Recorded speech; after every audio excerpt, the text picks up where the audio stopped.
There needs to be control. I want to see discipline and order in the country.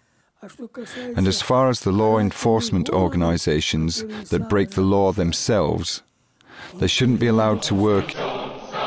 The All-Russian Extraordinary Commission, also known as the ЧК, was formed in December 1917 to combat sabotage and gangsterism, but its functions quickly grew to include the eradication of counter-revolution in the widest possible sense.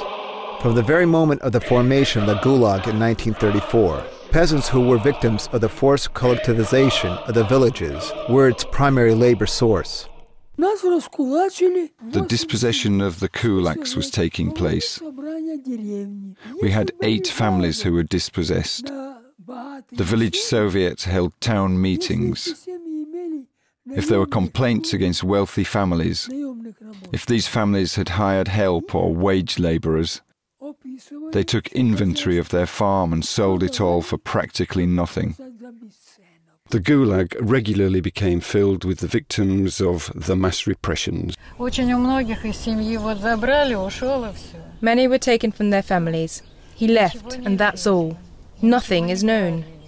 And nothing was said. Some were told, oh, he's sentenced to 10 years of prison incommunicado. Everybody knew it was a lie. And then they started distributing these false death certificates. You can find it in almost any case. It says one died in 1940, 41, 42, of pneumonia or stomach ulcer or heart attack. They started giving these false papers to every family. In order to maintain in prison and eliminate millions of people, an enormous apparatus was needed. It began with the relevant people's commissariat or ministry and ended with its very lowest bureaucrats, security officials who in turn relied on undercover officials among the inmates.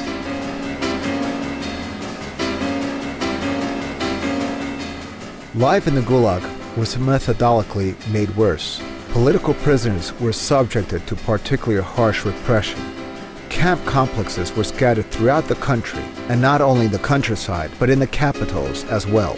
By the middle of the 1940s, there were already several hundred of them. In each, there were anywhere from several tens of thousands to more than 1 million prisoners.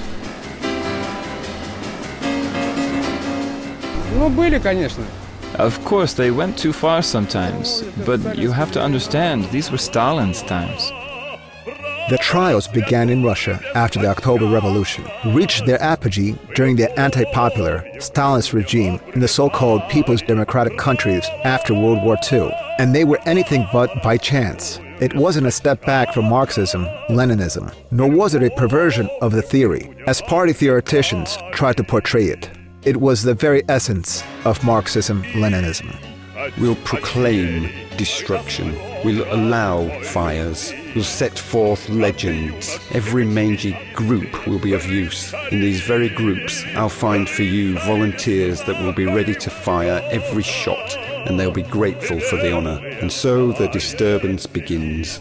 A rocking unlike anything the world has ever seen will commence. Rus will be clouded. The land will cry for its old gods. Dostoevsky, The Possessed.